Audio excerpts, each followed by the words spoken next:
नमस्कार, सुप्रभात। आप देख रहे हैं राष्ट्र प्रथम, मैं हूं जिगर। नजर करते हैं हेडलाइन पर।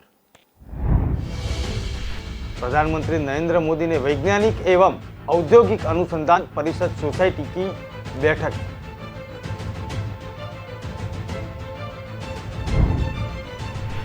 मुख्यमंत्री नीतीश कुमार की सुरक्षा में बड़ी चूक। पटना में गंगा नदी में उनका स्टीमर बाल बाल बचा।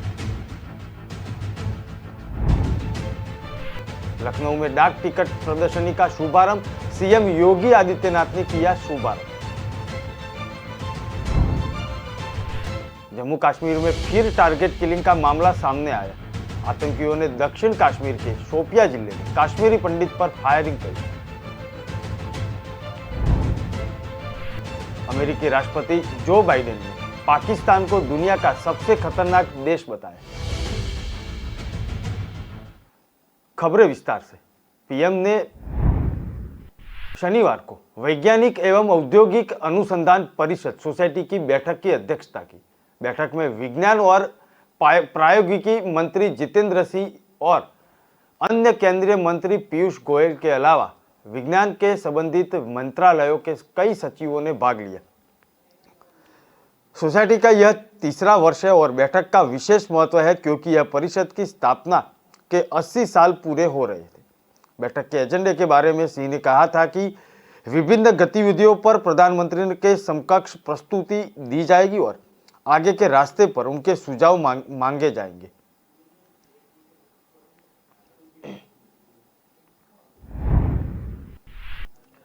केंद्रीय गृह मंत्री अमित शाह ने सिरमौर जिले के विधानसभा चुनाव का शंखनाद किया। सिरमौर के सतौन में हाटी आभार रैली में अमित शाह ने भाजपा की चुनावी कैंपेन का अनावरण किया। केंद्रीय गृह मंत्री अमित शाह ने कहा कि यह वीरभूमि है। पहला परमवीर चक्र हिमाचल के मेजर सोमनाथ शर्मा को मिला है। प्रधानमंत्री नरेंद्र मोदी कहते हैं कि हिमाचल मेरा है, उन्होंने यहाँ काम किया है। जयराम पीछे पड़ने वाले आदमी है। 25 बार मेरा सिर खा लिया। हम बार बार आते हैं और बोलते हैं हाटियों के साथ अन्याय हो रहा है। किसी सरकार ने तुम्हारी मांग नहीं सुनी। प्रधानमंत्री नरेंद्र मोदी ने एक निर्णय करके यहाँ के हाटी समुदाय को 55 वर्ष के संघर्ष का एक झटके में समाप्त कर लिया। पीएम मोदी अब की तकलीफ समझते हैं और सालों तक यहाँ संगठन का काम भी किया हुआ है। वो हमेशा कहते हैं कि हिमाचल मेरा है और उनका हिमाचल वासियों से लगाव भी है। तीनों प्रकार के आरक्षण, चाहे शिक्षा में हो, चाहे राजनीतिक हो या सरकारी नौकरी हो, ये तीनों आरक्षण हाटी समुदाय को मिलने वाले हैं। इसकी मैं आपको बधाई भी देता हूं। केंद्रीय गृह मंत्री अमित शाह ने कहा कि कांग्रेसी लोगों को आग लगाए बगैर चैन नहीं आता। अब हाटी समुदाय को आदिवासी का स्टेटस दे दिया तो दलित लोगों को और अनुसूचित भाई बहनों को उकसाने के लिए कहेंगे। आपका अधिकार चला जाएगा, लेकिन कोई डरने की जरूरत नहीं है। मैं अपनी पेन से लिखकर सभी दलित समाज को सुरक्षित किया है।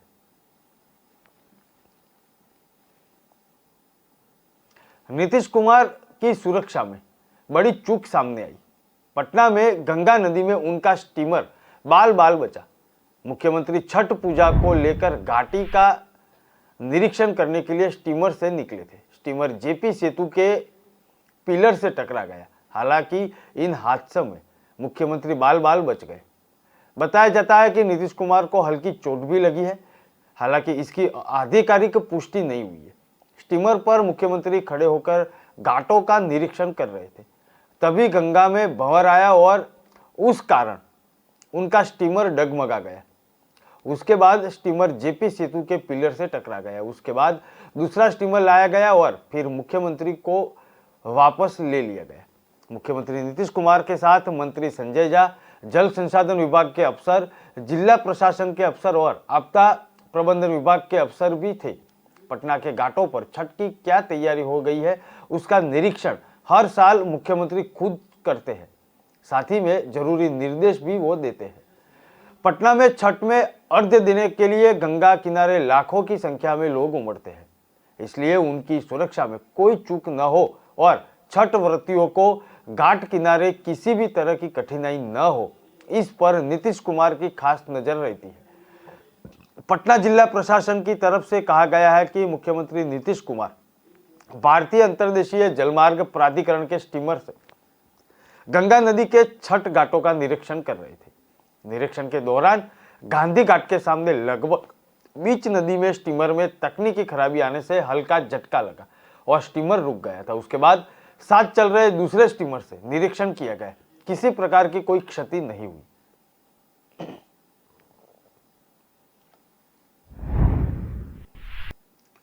स्टेट बैंक ऑफ इंडिया के चेयरमैन दिनेश खन्ना को जान से मारने की धमकी मिली है।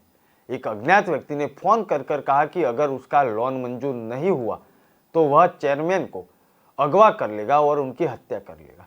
कॉलर ने ऑफिस को बम से उड़ाने की भी धमकी दी। व्यक्ति ने यह धमकी दी थी और इसके लिए अपने मुंबई के नरीमन पॉइंट के कॉरपोरेट सेंटर स्थित एसबीआई चेयरमैन के निजी सहायक के ऑफिस में कॉल किया था। धमकी के अगले दिन फोन करने वाले के खिलाफ एफआईआर दर्ज की गई है। जांच के बाद पुलिस ने यह पता लगाया कि यह कॉल पश्चिम बंगाल से आई हुई थी। बैंक ऑफिस के assistant security manager Ajay Shrivastava ने एफआईआर दर्ज करवाई है।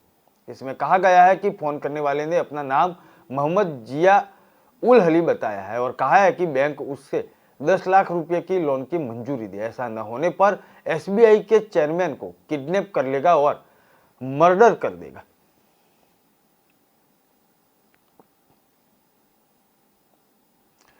अलीगंज स्थित ललित कला अकादमी में आयोजित 3 दिवसीय उत्तर प्रदेश डाक टिकट प्रदर्शनी का शुभारंभ किया गया। इस दौरान मुख्य अतिथि के रूप में मौजूदा मुख्यमंत्री योगी आदित्यनाथ ने श्री राम वन गमन पथ के विशेष आवरण और विरूपण का विमोचन भी किया। उन्होंने कहा कि भगवान श्री राम का 14 वर्ष का वनवास रहा है। उन्होंने 12 वर्ष उत्तर प्रदेश में व्यतीत किए थे। चित्रकूट उनका उदाहरण है। उस समय साधन नहीं थे, एक एक स्तंभ उसका गवाह है। वह किन मार्गों से होकर गुजरे थे। अभी 17 अक्टूबर को भगवान बुद्ध पर विशेष आवरण जारी किया जाएगा। भगवान बुद्ध का परिवार कपिलवस्तु में था। भगवान बुद्ध के चातुर्मास सहित 6 प्रमुख स्थल उत्तर प्रदेश में है। उस समय पैसे की क्या कीमत थी उसको भी जोड़ने का प्रयास किया गया है। उत्तर प्रदेश बहुत समृद्ध भी है। उसके अलावा उन्होंने कहा कि डाक टिकट का संग्रह एक समय के लोगों का शौक हुआ करता था। इसके बिना जीवन अधूरा समझा जाता था। किसी के घर में कोई ऐसा नहीं था कि जो डाक के न जुड़ा हो। दूरसंचार के साधन कम थे। उस स्थिति में सूचनाओं के आदान प्रदान का माध्यम रहा है। फिर पैसे भेजने का मनी ऑर्डर हो या डाक टिकट के वर्तमान को अतीत से जोड़ने का प्रयास किया गया है। आजादी के बाद लगातार अब तक कौन से डाक टिकट जारी हुए हैं उसकी प्रदर्शनी में लोगों को देखने का मौका मिलेगा। डाक टिकट का एक ऐतिहासिक को समेटा है और भारत की आध्यात्मिक और सांस्कृतिक यात्रा यूपी में निवास करती है। आजादी की लड़ाई की बात हो या 1857 से 1942 तक के आंदोलन हो, पहला स्वतंत्रता संग्राम उत्तर प्रदेश से ही शुरू हुआ था।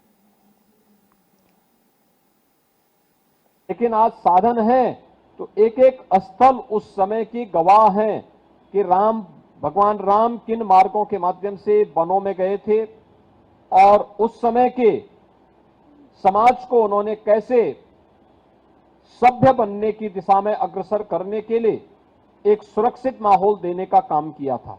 ये बहुत सारी चीजें आज भी हम सबका ध्यान आकर्षित करती हैं।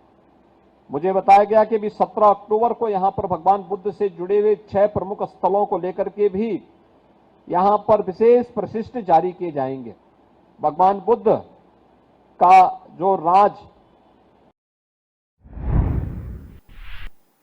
बीजेपी सांसद ब्रजभूषण शरण सिंह ने उत्तर प्रदेश में अपनी ही पार्टी की सरकार पर जमकर हमला बोला। उन्होंने बाढ़ प्रभावित इलाकों में बद इंतजामी पर कड़ी नाराजगी जताई। उन्होंने कहा कि इतना खराब इंतजाम उन्होंने अब तक नहीं देखा। ऐसे में यदि कुछ बोलते हैं तो तुरंत उन्हें बागी करार दिया जाएगा। अफसोस है कि इतना दुख देकर भी वह रो नहीं सकते। सांसद ब्रजभूषण शरण सिंह गोंडा के बाढ़ के प्रभावित इलाकों का दौरा करने के बाद मीडिया से बात कर रहे थे। उन्होंने कहा कि पहले की सरकारों में हर साल बाढ़ की तैयारी को लेकर प्रशासन की मीटिंग होती थी। जनप्रतिनिधियों से भी राय लिया जाता था, लेकिन पहली बार ऐसा हुआ है कि कोई मीटिंग नहीं हुई है, ना ही प्रभावित इलाकों में ठोस इंतजाम किए गए हैं।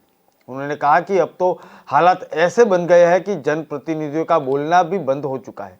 बोलने वाले को बागी करार दिया जाता है, इसलिए केवल सुनना ही बाकी है। सांसद की मीडिया से इस बातचीत का एक वीडियो भी सोशल मीडिया पर वायरल हो रहा है। बता दें कि गोंडा के 3 तहसीलों के करीब 143 गांव बाढ़ की चपेट में है। सांसद के मुताबिक उन्होंने खुद अपने जीवन काल में इस तरह की पहली बार 1984 में और दूसरी बार 2008 में देखी थी।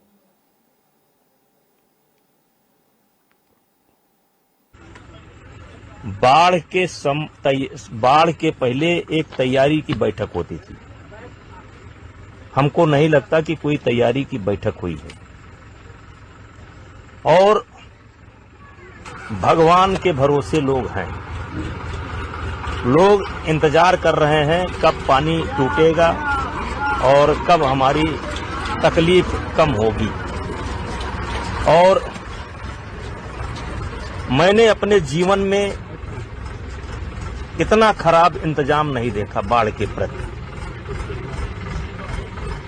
अफसोस ये है कि हम लोग रो भी नहीं सकते, अपने भाव को व्यक्त भी नहीं कर सकते। जम्मू कश्मीर में फिर टारगेट किलिंग का मामला सामने आया। आतंकियों ने दक्षिण कश्मीर के शोपिया जिले में कश्मीर पंडित पर फायरिंग कर दी। इससे वह गंभीर रूप से घायल हो गया। उसे अस्पताल में भर्ती किया गया है, जहां डॉक्टर ने उसे मृत घोषित किया। पुलिस ने बताया कि मृतक की पहचान चौधरी गुंड निवासी पूरन कृष्ण भट्ट के रूप में हुई है। वह सुबह अपने घर से पास बाग में जा रहे थे। इस दौरान आतंकी आए और उन पर ताबड़तोड़ फायरिंग कर ली। इसके बाद उन्हें तत्काल नजदीकी अस्पताल में भर्ती करवा गया। उन्होंने बताया कि हमलावरी को पकड़ने के लिए इलाके में घेराबंदी कर दी गई है। खबर लगातार अपडेट हो रही है।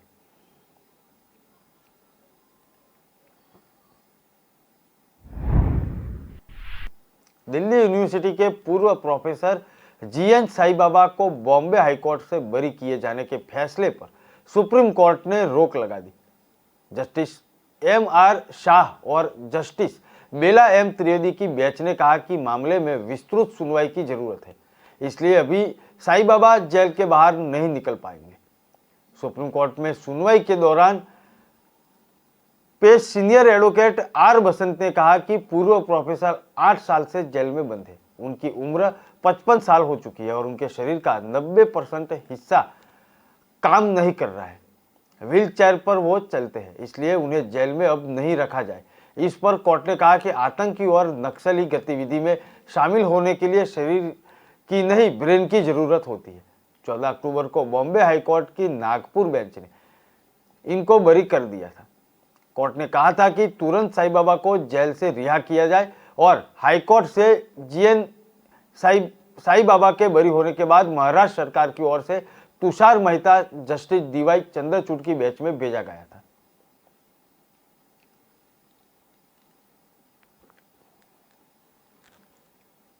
अमेरिकी राष्ट्रपति जो बाइडेन ने पाकिस्तान को दुनिया का सबसे बड़ा खतरनाक देश बताया। उन्होंने कहा कि मुझे लगता है कि शायद दुनिया के सबसे खतरनाक देशों में से एक है पाकिस्तान। उनके पास बिना किसी निगरानी के परमाणु हथियार है। रिपोर्ट्स के मुताबिक पाकिस्तान के पास 160 परमाणु बम होने का अनुमान है। बाइडेन चीन और रूस के संबंध में अमेरिकी विदेश नीति के बारे में बात कर रहे थे। उन्होंने यह कहकर निष्कर्ष निकाला कि वह पाकिस्तान को दुनिया का सबसे खतरनाक देश मानते हैं। अमेरिका ने 8 सितंबर को पाकिस्तान को F-16 फ्लाइट जेट के रखरखाव के लिए $45 करोड़ यानी कि 3,581 करोड़ देने की मंजूरी दी थी। ये पिछले 4 साल में इस्लामाबाद को दी जाने वाली सबसे बड़ी सुरक्षा सहायता थी। इसके बावजूद इसके बाइडेन का पाकिस्तान को सबसे खतरनाक देश बताने वाला बयान सामने आया है। पाकिस्तान की नो फ्रंट यूज परमाणु नीति नहीं है। यह केवल पाकिस्तान के हाई कमान पर निर्भर करता है कि उन्हें कब और किस स्थिति में परमाणु हमला करना है।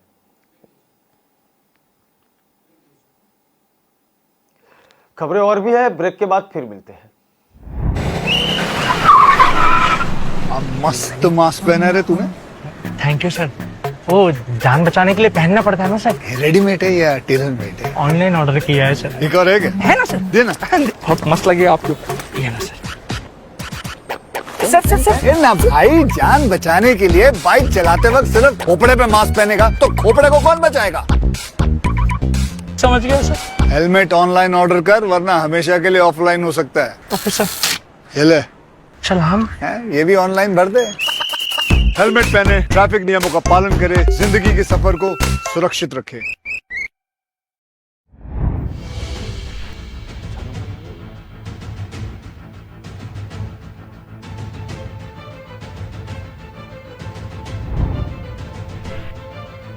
भाजपा ने उपचुनाव से पहले ओडिशा और तेलंगाना की सरकारों पर गलत ढंग से तबादले और नियुक्ता करने का आरोप लगाया। निफियू रियो से ईडी ने की पूछताछ, मुख्यमंत्री को बर्खास्त करने की मांग। दीमापुर में 6 घंटे तक पूछताछ की। जांच और पूछताछ को गुप्त रखा गया है। भुजबल से मदद मांगी होती तो आज भी सीएम होते। एनसीपी नेता के जन्मदिन पर बोले अजित पवार, शिवसेना प्रमुख उद्धव ठाकरे को संपर्क करना चाहिए। राजस्थान में बिजली कटौती की समस्या से जल्द इलाज मिलने वाला है। गुरुवार को राजस्थान सरकार की बिजली कंपनी राजस्थान विद्युत उत्पादन निगम लिमिटेड और केंद्रीय कोयला मंत्रालय की कोल इंडिया लिमिटेड के बीच एमओयू हुआ।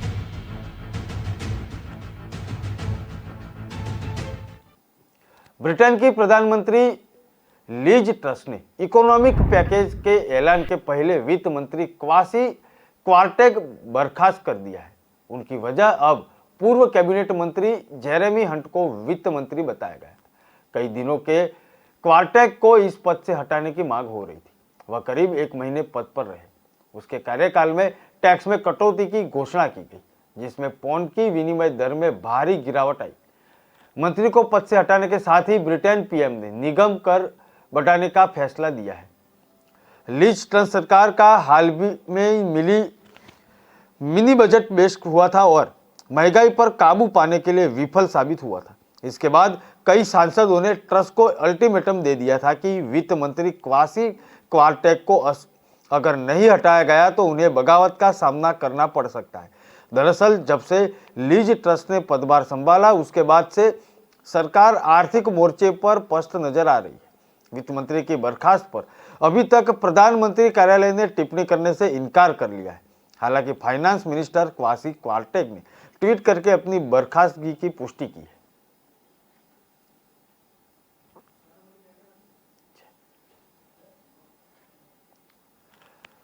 चीन से सटे लद्दाख के सीमावर्ती क्षेत्रों में भारतीय सेना की ताकत और बढ़ चुकी है। लद्दाख सेक्टर में सेना की फायर एंड क्यूरी फोर्स में स्वदेश में निर्मित तेज गति से चलने वाले सैन्य वाहन मुहैया कराए गए हैं। लद्दाख सेक्टर में त्वरित सैन्य ऑपरेशन में यह वाहन सक्षम होंगे। 4x4 सैन्य वाहनों को क्विक रिएक्शन फोर्स में शामिल किया गया है। इस वाहनों को भारत में निजी क्षेत्रों की कर्मों में भी बनाया गया है। लद्दाख सेक्टर में त्वरित सैन्य ऑपरेशन में यह वाहन सक्षम होंगे।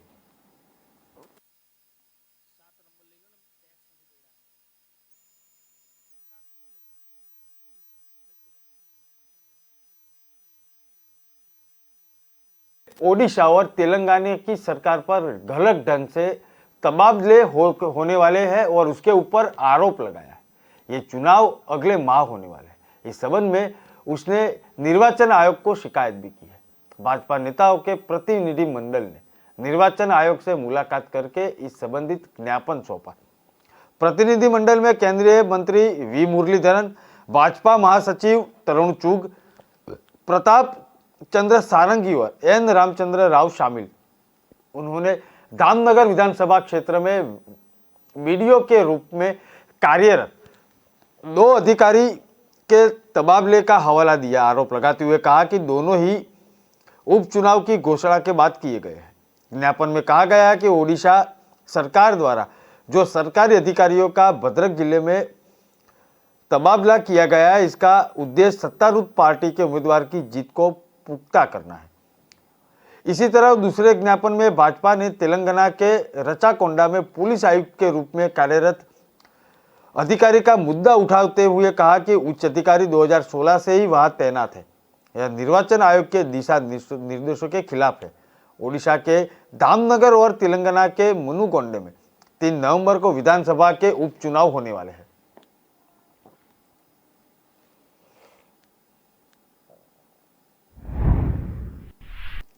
सुप्रीम कोर्ट ने कहा कि कोर्ट का कर्तव्य है कि वह राज्य के खर्च पर आरोपित को उचित और सार्थक कानूनी सहायता दे। शीर्ष कोर्ट ने कहा कि दरिद्रता, गरीबी या निरक्षर या किसी अन्य वजह से यदि कोई आरोपित अपने बचाव में अपनी पसंद का और अच्छा वकील करने में सक्षम नहीं है तो यह कोर्ट की जिम्मेदारी बनती है कि वह उसे उचित और सार्थक कानूनी सहायता प्रदान करे। इसका खर्च राज्य सरकार वहन करे।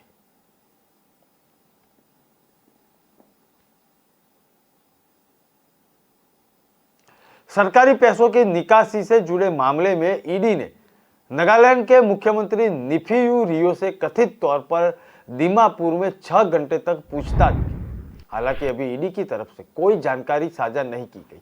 वहीं मामला सामने आने के बाद कांग्रेस ने नागालैंड के राज्यपाल जगदीश मुखी से सीएम रियो को बर्खास्त करने की मांग की है। नागालैंड के मुख्यमंत्री निफियू रियो के कथित तौर पर कोहिमा में गैर मौजूदा हाई कोर्ट भवन के संबंध में दीमापुर के पास रंग पहाड़ स्थित एक सैन्य शिविर में 6 घंटे तक पूछताछ की गई। भवन की नींव 2007 में रखी गई थी। राज्य सरकार इसके निर्माण के लिए अब तक 70 करोड़ रुपए से अधिक निकासी कर चुकी है। नागालैंड सरकार ने साल 2018 तक कथित तौर पर परियोजना स्थल के लिए विद्युतीकरण और पानी की आपूर्ति के लिए 44 करोड़ के करीब रुपये की और न्यायाधीश के लिए बंगले के निर्माण के लिए 22 करोड़ के आसपास रुपये वापस लिए थे। आरोप लगाया गया है कि नागालैंड के न्याय और कानून विभाग द्वारा 18 निकासी के माध्यम से मार्च 2009 और मार्च 2017 के बीच राशि का गबन किया गया था।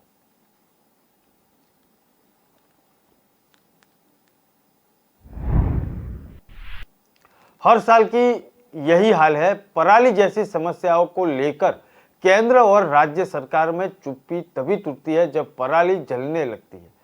इस साल फिर से खेतों में पराली जलते ही हरकत में तंत्र आ चुका है। वन एवं पर्यावरण मंत्रालय के निर्देश पर केंद्रीय प्रदूषण नियंत्रण बोर्ड पराली के पैलेट बनाने के लिए प्लांट स्थापित करने की योजना लेकर आया है। केंद्रीय मंत्री यादव ने कहा कि पराली समस्या से निपटने के लिए यह एक अहम पहल है। इसमें किसानों का भी फायदा है और प्लांट लगाने वाले और थर्मल पावर प्लांट का भी है। इससे रोजगार भी पैदा हो रहा है। फिलहाल यह एक बार के लिए पायलट प्रोजेक्ट है। इस मौके पर चेयरमैन गुरुदीप सिंह ने कहा कि वह 100% पैलेट खरीदने को तैयार है। उन्होंने पैलेट प्लांट लगाने के लिए इच्छुक उद्यमियों को इससे बात का भरोसा भी दिया। वह निश्चित होकर प्लांट लगाए। फिलहाल उन्होंने इस खरीद के लिए टेंडर निकाले है और लेकिन यदि कोई टेंडर से बाहर भी देना चाहता है तो वह पैलेट खरीद सकता है।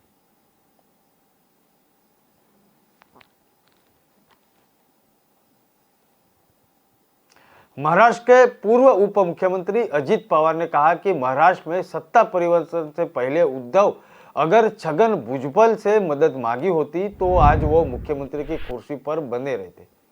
छगन भुजबल के 75वें जन्मदिन के अमृत महोत्सव पर कई नेता शामिल हुए थे। इस दौरान उन्होंने कहा कि छगन भुजबल बागियों से निपटने के लिए सही व्यक्ति होते। शिवसेना प्रमुख उद्धव ठाकरे को संपर्क करना चाहिए था। अजित पवार ने कहा कि उद्धव ठाकरे को छगन भुजबल की मदद लेनी चाहिए। जब शिवसेना के 15 विधायक बागी होकर पार्टी छोड़ दिया था और कहा था कि परिदृश्यों के मास्टर है, अगर आपके उनसे संपर्क किया होता तो आज भी महाराष्ट्र के सीएम उद्धव ठाकरे होते। इन कार्यक्रम में उद्धव ने कहा कि छगन भुजबल अगर शिवसेना नहीं छोड़ते तो महाराष्ट्र के मुख्यमंत्री बन जाते।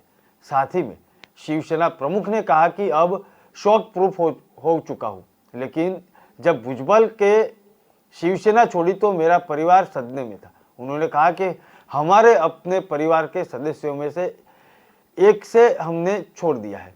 छगन भुजबल के जन्मदिन पर आयोजित समारोह में उद्धव ठाकरे और अजित पवार के अलावा नेशनल कांग्रेस के प्रमुख फारूक अब्दुल्ला के साथ एनसीपी सुप्रीमो शरद पवार और कांग्रेस नेता बाला साहेब थोराट भी शामिल हुए थे।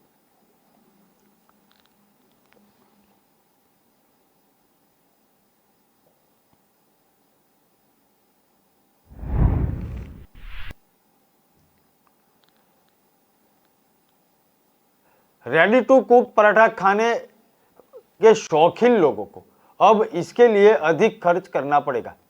गुजरात की appellate authority of advance ruling के अनुसार रोटी और पराठे में काफी अंतर है, इसलिए रोटी पर 5% जबकि पराठे पर 18% जीएसटी लगेगा। अहमदाबाद की कंपनी वाडीलाल इंडस्ट्रीज की अपील पर यह फैसला आया है।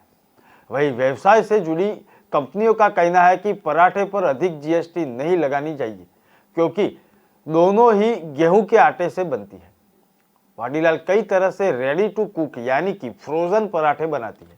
कंपनी का कहना है कि रोटी और पराठे में ज्यादा अंतर नहीं है, दोनों आटे से ही बनते हैं। इसी वजह से पराठे पर भी 5% ही जीएसटी लगाना चाहिए।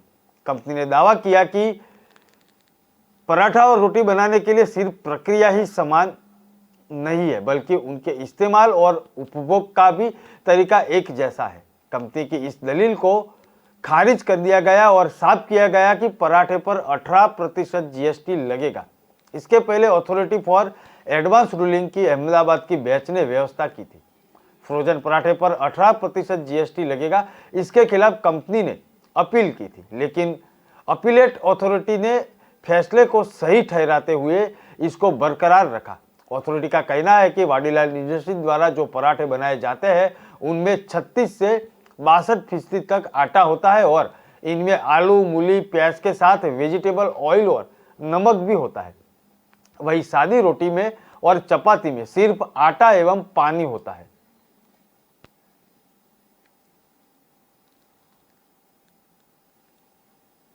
राजस्थान में बिजली कटौती की समस्या से जल्द ही निजात मिलने वाली है। राजस्थान सरकार की बिजली कंपनी और राजस्थान विद्युत उत्पादन निगम लिमिटेड के साथ केंद्रीय कोयला मंत्रालय की कोल इंडिया लिमिटेड के बीच एमओयू हुआ है। मुख्यमंत्री अशोक गहलोत ने कहा कि कोयला संकट में केंद्रीय मंत्री प्रहलाद जोशी ने प्रदेश की भरपूर मदद की है। इस दौरान सीएम गहलोत ने कोल इंडिया सोलर प्रोजेक्ट एमओयू कार्यक्रम में केंद्रीय मंत्री प्रहलाद जोशी की जमकर तारीफ भी की। वहीं सीएम ने कहा कि उम्मीद है कि एमओयू होने के बाद प्लांट का जल्द काम शुरू हो चुका है। सीएम गहलोत ने कहा कि कोल इंडिया का राजस्थान विद्युत उत्पादन निगम के साथ सोलर परियोजना के लिए 5,400 करोड़ का एमओयू राज्य सरकार और केंद्र सरकार के बीच अच्छे तालमेल का द्योतक है। वहीं सोलर पार्क की स्थापना के लिए कोयले की बचत एवं प्रदूषण में कमी के साथ साथ आमजन को निर्बाध विद्युत आपूर्ति की जाएगी।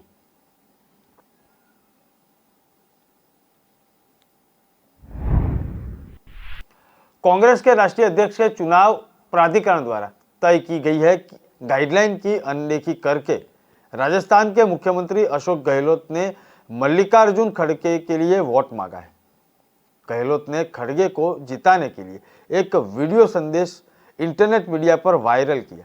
संदेश में गहलोत ने कहा कि कांग्रेस अध्यक्ष वो हो जो अनुभव के साथ संगठन, नेता और कार्यकर्ताओं के साथ संपर्क रखता है। उसकी हैसियत ऐसी होनी चाहिए, तमाम विपक्षी दलों से बातचीत कर सकता है। केंद्र सरकार और भाजपा से अब सब दलों को मिलकर संघर्ष करना है। अध्यक्ष ऐसा व्यक्ति बने जो उनके साथ को लेकर चले। उनकी योग्यता देखकर हम उनको प्रस्तावक बने। गहलोत ने कहा कि मैं उम्मीद करता हूं कि जो भी प्रतिनिधि है वो भारी बहुमत से खड़गे को कामयाब करेंगे।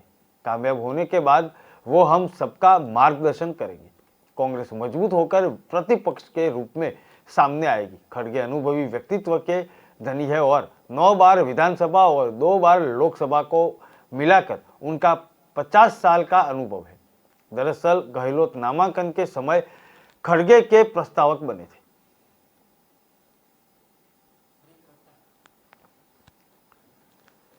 ब्रेक के बाद रफ्तार समाचार देखेंगे। Hello ladies. नील, मेरी चांद के लिए चांद का टुकड़ा। छी, सो चीजी नील। यंग रोमांस है हमारा, कुछ हटके, कुछ अलग करके दिखाओ यार। एक्सक्यूज मी, कुछ अलग देखना है? आपके Amazon शॉपिंग ऐप में है मिनी टीवी। यहाँ मिलेंगे अतरंगी शोज, वो भी free. Amazon mini TV. Young जनता को यही मानता। थोड़ा स्पेस मिलेगा?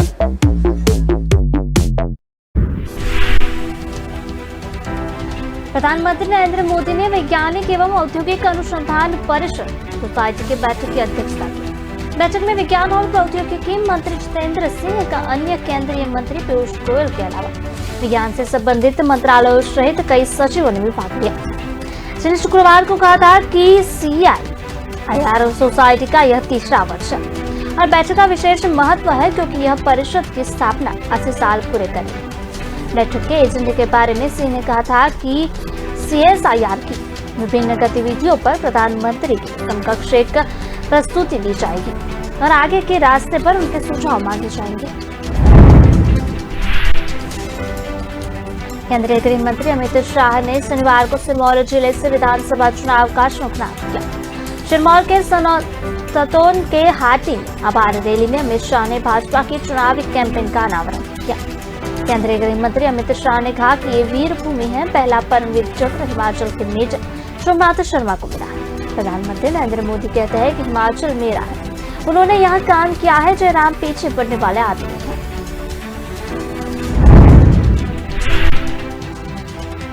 जिस बार मेरा सिर खा लिया, हर बार आते हैं और बोलते हैं हाथियों के साथ अन्याय हो रहा है। किसी सरकार ने तुम्हारी मांग नहीं सुनी। प्रधानमंत्री नरेंद्र मोदी ने एक निर्णय करके यहाँ के हाटी समुदायों को 55 वर्ष का संघर्ष को एक झटके में समाप्त कर दिया। पीएम मोदी ने आपकी तकलीफ समझते हैं क्योंकि सालों तक यहाँ संगठन का काम किया है। वो हमेशा कहते हैं कि हिमाचल मेरा है क्योंकि उनका हिमाचल वासियों से लगाव है। तीनों प्रकार के आरक्षण, चाहे शिक्षा में हो, चाहे राजनीतिक हो या फिर सरकारी नौकरी का, ये तीनों आरक्षण हाटी समुदाय को मिलने वाले हैं। इसकी मैं आपको बधाई देता हूँ। केंद्रीय गृह मंत्री अमित शाह ने कहा कि कांग्रेस से लोगों को आग लगाए बगैर चैन किया था। अब हाटी समुदाय को आदिवासी का स्टेटस दे दिया तो दलित लोगों को और अनुसूचित भाई बहनों को उकसाने के लिए कहेंगे। आपका अधिकार चला जाएगा, लेकिन कोई डरने की जरूरत नहीं। मैंने अपनी पेन से लिखकर सभी दलित समाजों को सुरक्षित किया है।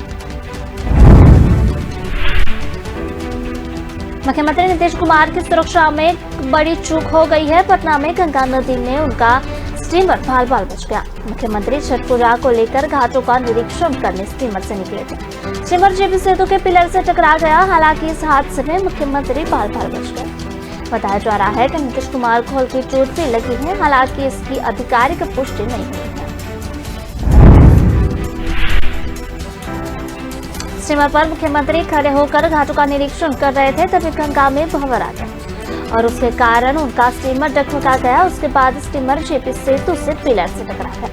इसके बाद दूसरा स्टीमर आया और उसे फिर मुख्यमंत्री उससे वापस लौटे। मुख्यमंत्री नीतीश कुमार के साथ मंत्री संजय झा, जल संसाधन विभाग के अफसर, जिला प्रशासन के अफसर और आपदा प्रबंधक विभाग के अफसर भी थे। पटना के घाटों पर छठ की क्या तैयारी की गई है, उसका निरीक्षण हर साल मुख्यमंत्री खुद से करते हैं। साथ ही में वे जरूरी निर्देश भी देते हैं। पटना में छठ में अर्घ्य देने के लिए गंगा किनारे लाखों की संख्या में लोग उमड़ते हैं, इसलिए उनकी सुरक्षा में कोई चूक नहीं हो और छठ व्रतियों के घाट किनारे की किसी तरह की कठिनाई न हो, इसी पर नीतीश कुमार की खास नजर रहती है। पटना जिला प्रशासन की तरफ से कहा गया है कि मुख्यमंत्री नीतीश कुमार भारतीय अंतर्देशीय जलमार्ग प्राधिकरण के स्टीमर से गंगा नदी के छठ घाटों का निरीक्षण किया। निरीक्षण के दौरान गांधी घाट के सामने लगभग बीच नदी में स्टीमर से तकनीकी खराबी आने से हल्का झटका लगा और स्टीमर रुक गया। उसके बाद साथ चल रहे दूसरे स्टीमर से निरीक्षण किया गया। किसी प्रकार की कोई क्षति नहीं हुई है। स्टेट बैंक ऑफ इंडिया के चेयरमैन दिनेश खारा को जान से मारने की धमकी मिली है। एक अज्ञात व्यक्ति ने फोन कर कहा कि अगर उसका लोन मंजूर नहीं हुआ तो वह चेयरमैन के अगवा कर लेगा और उनकी हत्या कर देगा।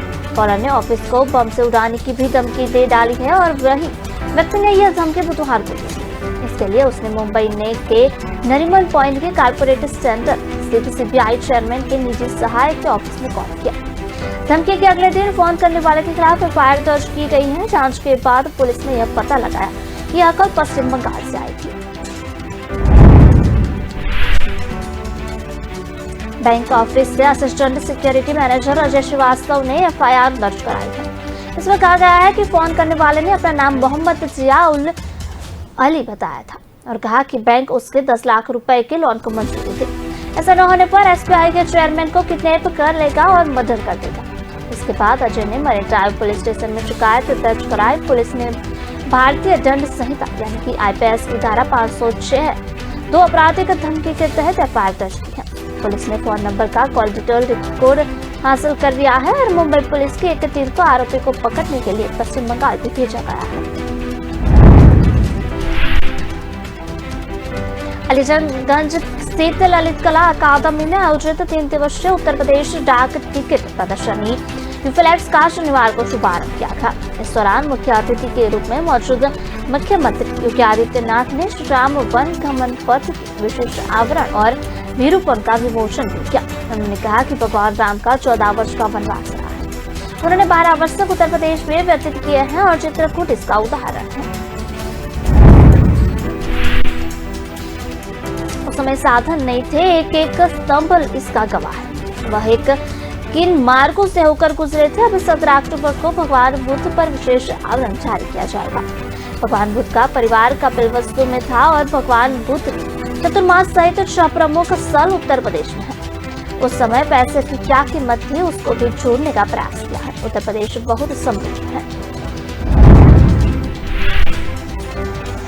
इसके अलावा उन्होंने कहा कि डाक टिकट का संग्रह एक समय लोगों का शौक हुआ करता था। इसके बिना जीवन अधूरा समझा जाता था। किसी के घर में कोई ऐसा नहीं था जो डाक से न जुड़ा हो।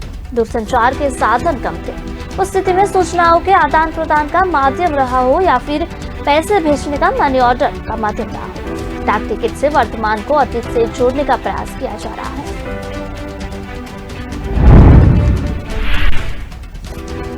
आजादी के बाद से लगातार अब तक कौन से डाक टिकट जारी हुए हैं, प्रदर्शनी में लोगों को देखने का अवसर मिला। डाक टिकट एक इतिहास को समेटे रहता है। भारत की आध्यात्मिक और सांस्कृतिक आत्मा यूपी में निवास करती है। आजादी की लड़ाई की बात होती तो 1857 से 1942 तक आंदोलन सामने आते हैं। पहला स्वतंत्रता संग्राम यहीं से हुआ था।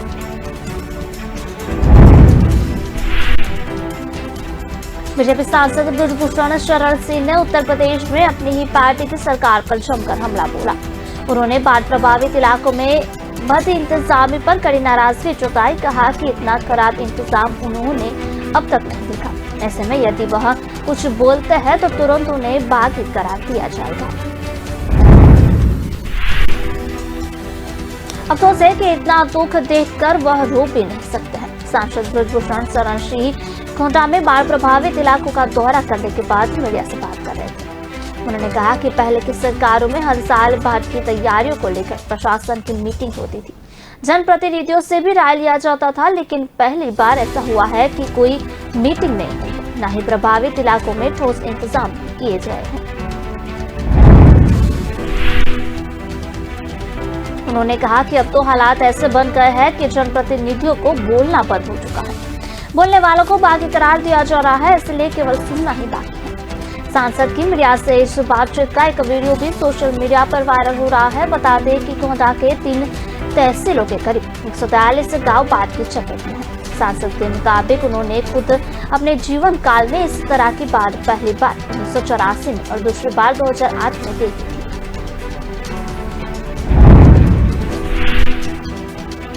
जम्मू कश्मीर में फिर टारगेट किलिंग का मामला सामने आया है। आतंकियों ने शनिवार को दक्षिण कश्मीर के शोपिया जिले में कश्मीरी पंडित पर फायरिंग कर दी है। इससे वह गंभीर रूप से घायल हो गया। उसे अस्पताल में भी भर्ती किया गया है, जहां डॉक्टर ने उसे मृत घोषित किया। पुलिस ने बताया कि मृतक की पहचान चौधरी को निवासी पूरन कृष्ण भट्ट के रूप में हुई है। वह सुबह अपने घर के पास भागने जा रहे थे। इस दौरान आतंकी आए और उन पर ताबड़तोड़ फायरिंग कर दी।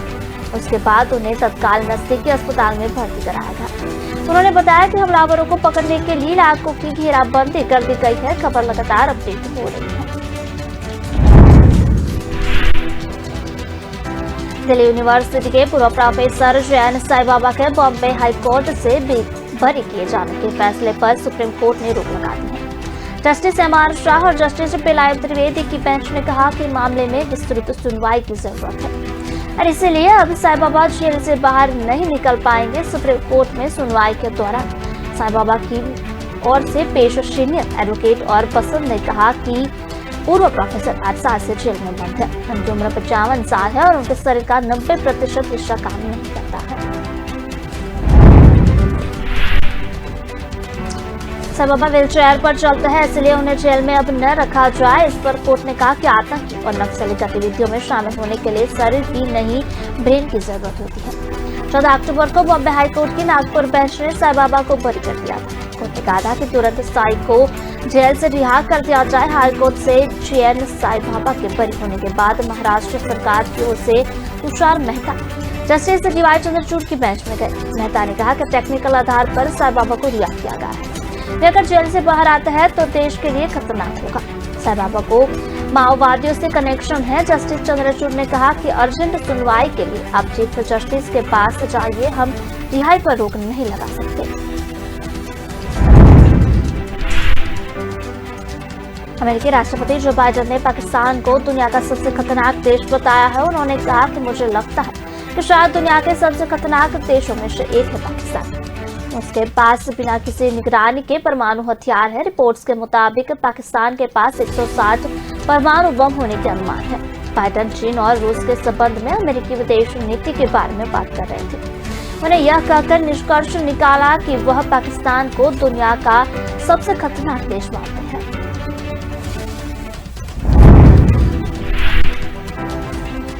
अमेरिका ने 8 सितंबर को पाकिस्तान को F-16 फाइटर जेट के रखरखाव के लिए $42 करोड़ यानी कि 3,581 करोड़ देने की मंजूरी दी थी। ये पिछले 4 साल इस्लामाबाद को दी जाने वाली सबसे बड़ी सुरक्षा सहायता थी। बावजूद इसके बाइडेन का पाकिस्तान को सबसे खतरनाक देश बताने वाला बयान सामने आया है। पाकिस्तान की नो फर्स्ट यूज परमाणु नीति नहीं है, यह केवल पाकिस्तान के हाईकमान पर निर्भर करता है कि उन्हें कब और किस स्थिति में परमाणु हमला करना है। 1999 में पाक विदेश मंत्री नो फर्स्ट यूज वाली परमाणु पॉलिसी को नकारते हुए कहा कि हम अपने देश की सुरक्षा की दिशा में हर जरूरी हथियार का इस्तेमाल कभी भी कर सकते हैं। वहीं भारत ने साल 1999 में अपनी नो फर्स्ट यूज की परमाणु नीति घोषित की थी। इसके मुताबिक भारत कभी भी परमाणु हथियारों के पहले इस्तेमाल नहीं करेगा। भारत केवल परमाणु हमला होने की स्थिति में है, अपने परमाणु बमों का सहारा लेगा।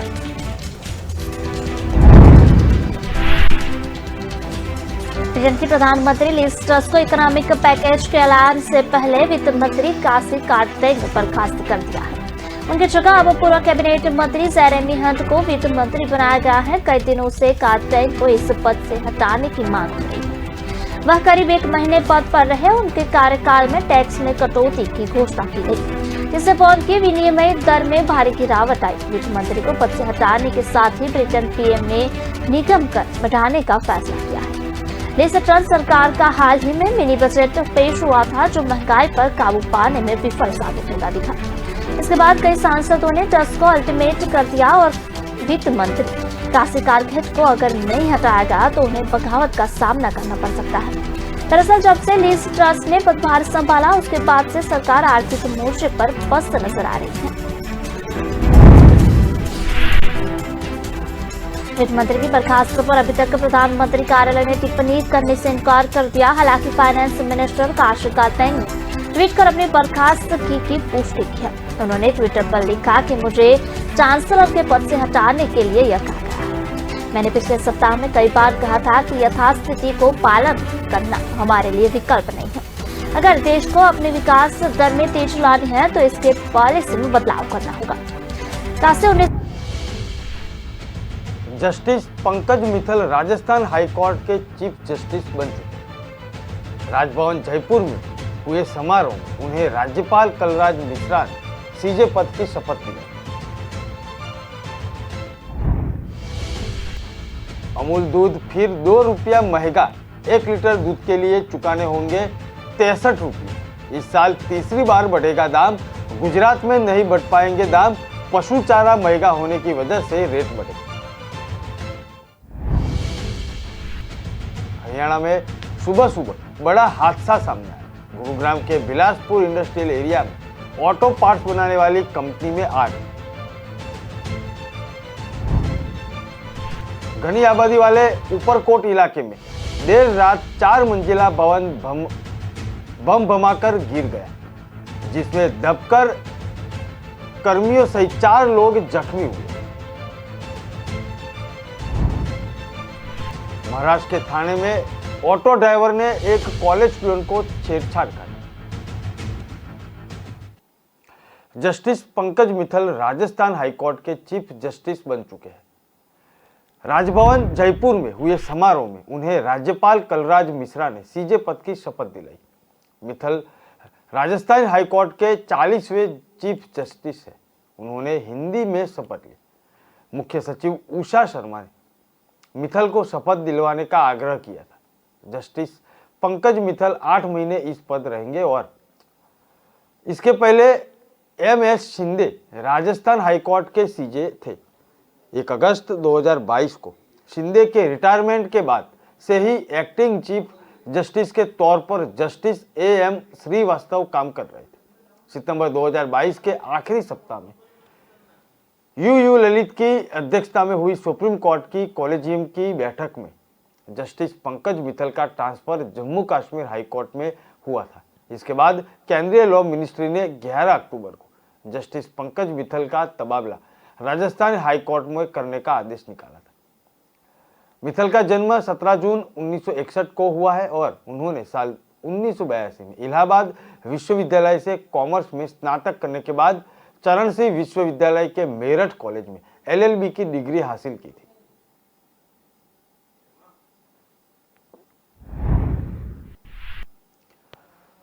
सोनाली मर्डर केस की जांच के लिए सीबीआई ने अब गुरुग्राम में डेरा डाला है। सीबीआई ने गुरुग्राम पहुंचकर सोनाली के ऊपर फ्लैट की तलाशी ली, जहां वह अंतिम बार सुधीर सागवान के साथ ठहरी हुई थी। सीबीआई ने ग्रीस सोसाइटी के टावर नंबर 4 के फ्लैट नंबर 901 में गए थे। इसे सुधीर सागवान और सोनाली ने किराए पर ले रखा था। इस फ्लैट में रहने वाले सुधीर सागवान ने किराएनामा में सोनाली को अपनी पत्नी बताया था। इस फ्लैट में ही सुधीर और सोनाली अंतिम बार रुककर यहीं से गोवा के लिए रवाना हुए थे। इस फ्लैट में गोवा पुलिस ने अपनी जांच में पासपोर्ट भी बरामद किए हैं। गुरुग्राम जाने से पहले सीबीआई ने करीब 5 दिन हिसार में ही रुकी हुई थी। इस दौरान सीबीआई ने सोनाली के पूरे परिवार और बेटी यशोधरा को जांच में शामिल करने के बयान दर्ज किए थे। टीम में सोनाली के परिवार से गुमनाम चिट्ठियां भी ली है, जो कि उसके परिवार के पास पहुंची थी। सोनाली के ढूंढर फार्म हाउस पर 6 सदस्यीय टीम ने जानकारी जुटाई थी। अमूल ने दूध की कीमतों पर 2 रुपये प्रति लीटर का इजाफा किया। अब 1 लीटर फुल क्रीम अमूल दूध पैकेट खरीदने पर 61 रुपये देने की जगह 63 रुपये चुकाने होंगे। वहीं आधा लीटर दूध की कीमत 30 से बढ़कर 31 रुपये तक पहुंच चुकी है। इसके अलावा भैंस के दूध की कीमत में भी 2 रुपया प्रति लीटर बढ़ोतरी की गई है। इसके पहले अगस्त और मार्च में भी प्रति लीटर 2 रुपये की बढ़ोतरी हुई थी। गुजरात में अमूल दूध की कीमत में कोई इजाफा नहीं किया गया। वहां पुराने रेट में ही दूध मिलता रहेगा। इसकी वजह गुजरात विधानसभा चुनाव बताया जा रहा है। इस साल के आखिर में तक में गुजरात चुनाव होने वाला है। अभी कंपनी ने रेट बढ़ाने की वजह नहीं बताई है। हालांकि इसके पहले अगस्त में जब अमूल ने कीमतें बढ़ाई थी, तब इसका कारण operation cost of milk production cost में बढ़ोतरी को बताया गया था। कंपनी का कहना है कि पिछले साल की तुलना में पशु के चारे की कीमत लगभग 20% बढ़ी हुई है। इनपुट कॉस्ट और पशु आहार के इजाफे को देखते हुए अमूल फेडरेशन से जुड़े दुग्ध संघों ने भी पिछले साल की तुलना में किसानों के दूध खरीदना मूल्य में 8 से 9% की बढ़ोतरी की थी।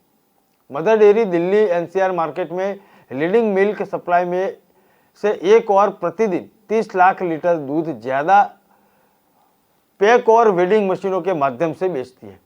वही अमूल भी देश का लीडिंग ब्रांड है, जिसके मालिक लाखों किसान हैं।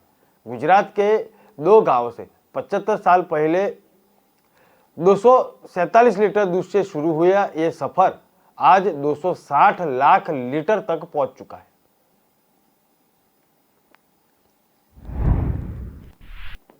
इस हफ्ते सोने चांदी की कीमतों में बड़ी गिरावट देखने को मिल रही है। Indian Boolean and jewellers association की वेबसाइट के अनुसार शराब बाजार में इस हफ्ते सोना 880 रुपये की गिरावट से सामने आया है और इस हफ्ते शुरुआत यानी कि 10 अक्टूबर को सोना 51,317 पर पहुंच चुका था, जो अब 50,500 के नीचे है। चांदी में 2700 रुपये से ज्यादा की गिरावट आई है और चांदी में 2700 रुपये से ज्यादा की गिरावट देखने को मिल रही थी। इस हफ्ते चांदी 58,774 रुपये के फिसल कर 56,042 रुपये प्रति किलोग्राम पर पहुंच चुकी है। हरियाणा में एक बड़ा हादसा सामने आया है। गुरुग्राम के बिलासपुर इंडस्ट्रियल एरिया में ऑटो पार्ट्स बनाने वाली एक कंपनी में आग लगी है। फिलहाल मौके पर दमकल की गाड़ियां मौजूद है। समाचार एजेंसियों के मुताबिक भीषण आग की कुछ तस्वीरें भी जारी की गई थी, जिसमें आग की भयंकर लपेट को देखा जा रहा है। आग की लपेट आसमान तक पहुंच चुकी थी।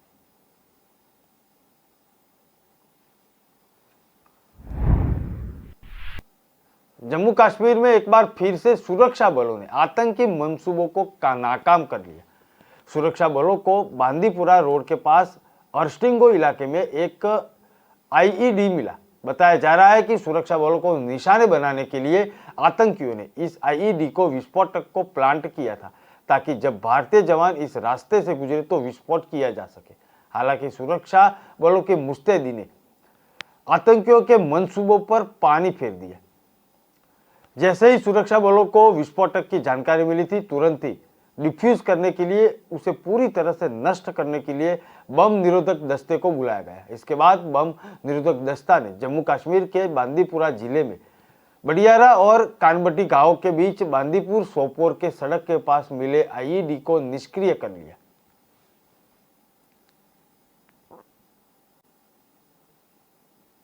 घनी आबादी वाले उपरकोट इलाके में देर रात 4 मंजिला भवन इमारत गिर गई, जिसमें दबकर एमआईयू कर्मी सहित 4 लोग जख्मी हुए हैं, जिसमें 3 लोग जेएन मेडिकल कॉलेज में भर्ती कराए गए थे। व्यावसायिक भवन में गिरने से इलाके में चीर पुकार का माहौल बन चुका था। खबर आ रही है कि डीएमसी, एएमसी सहित पूरा अमला वहीं पर पहुंच चुका था और लोगों को निकालकर अस्पताल में भेजा गया था।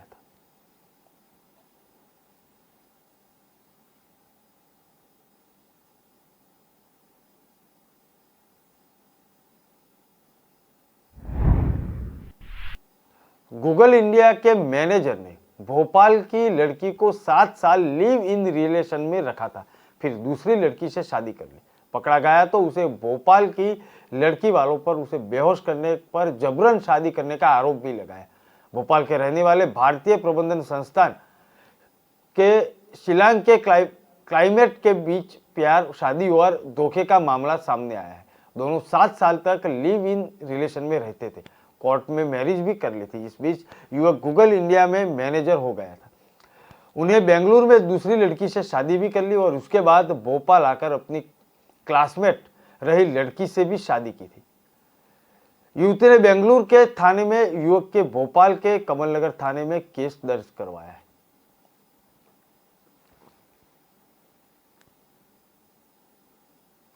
महाराष्ट्र के थाने में ऑटो ड्राइवर ने कॉलेज स्टूडेंट्स को साथ छेड़छाड़ी का मामला सामने आया है।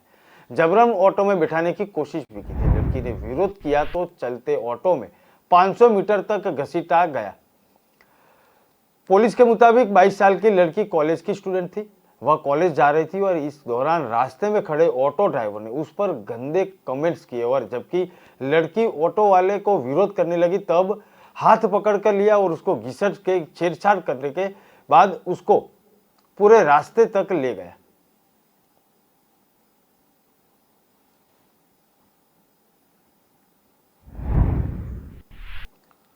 हरियाणा में आदमपुर उपचुनाव और पंचायत चुनाव से पहले डेरा सच्चा सौदा प्रमुख राम रहीम जेल से बाहर आ गया। सुनारिया जेल से निकलकर उत्तर प्रदेश के बागपत आश्रम पहुंच गया था। वहीं पे राम रहीम 2 मिनट 15 सेकंड के लिए वीडियो संदेश जारी किया, जिसमें राम रहीम ने इशारों में चुनावी संदेश दिया। राम रहीम ने कहा कि जैसा आपको बोला था मानते रहना, जैसे भी आपको जिम्मेदार लोग बताएंगे वैसा ही करना, मन मर्जी नहीं करना। इस बार राम रहीम जेल से बाहर रहकर पहली बार दिवाली मनाने जा रहे हैं। आश्रम में पहुंच चुके थे और मालिक सबको खुशियां दे, पहले की तरह ही आपको मैंने बोला था मानते रहना और मन मर्जियां नहीं करनी, जिम्मेदार लोगों की बात माननी है। हमने अपने बच्चों पर बहुत गर्व है। परमपिता परमात्मा आपको बहुत खुशियां दे। हमें पता है कि आप हमारी बात मानते हैं। थोड़ी देर पहले ही वो वहां पे पहुंचे थे और समुद्र आपको याद ही होगा, समुद्र ज्यादा बढ़कर आया है और तेरावास यूपी का है। इस आप देख रहे हैं, पता चलता ही जा रहा है, आप बातें करते हैं। और इस बार उन्होंने ये संदेशा भी दिया था। साथ में ही ये ऐसा पहली बार हो रहा है कि वो इस बार की दिवाली जेल के बाहर मनाने जा रहे हैं।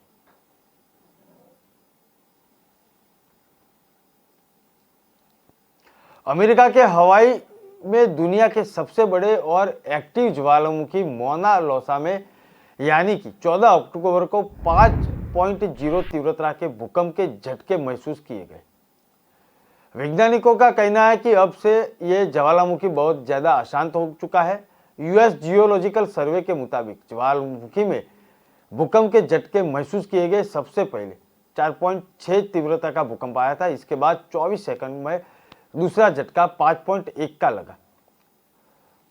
वोल्केनो ऑब्जर्वेटर के बयान के अनुसार भूकंप का केंद्र पहला शहर के दक्षिण में था।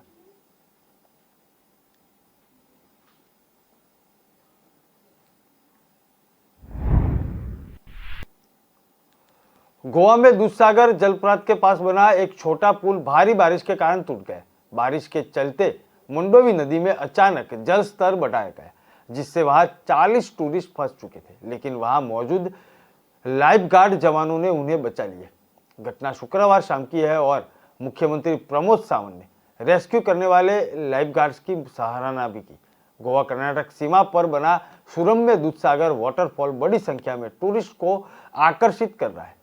मानसून के मौसम की शुरुआत में इसकी यात्रा रोक दी गई थी।